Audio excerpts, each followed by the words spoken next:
Yo, what's up guys? Welcome back to the channel, and today I'm going to show you how to check your loan status on Affirm. Let's get straight into the video. There are a couple of methods. The first is the online method. Now what you want to do is to go to the Affirm website and log into your account using your email address and password.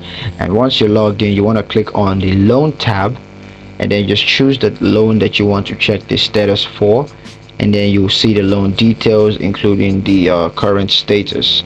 Now for the mobile app method, what you want to do is to open the Affirm mobile app on your device and just log into your Affirm account using your email address and your password, and then you want to tap on the loan tab and then choose the loan that you want to check the status for, and you'll see the loan details including its current status and all that info.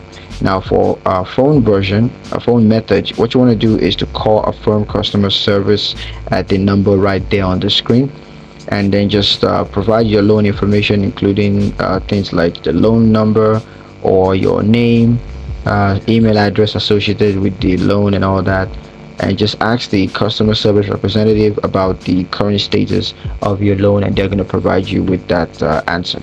So that's pretty much it for the video guys. Hope you liked it. Hope you found the video useful enough. If you did, like the video, comment down below, let me know what you thought, share the video with your friends, and subscribe to the channel if you haven't done so already, and I will catch you guys in the next one. Peace.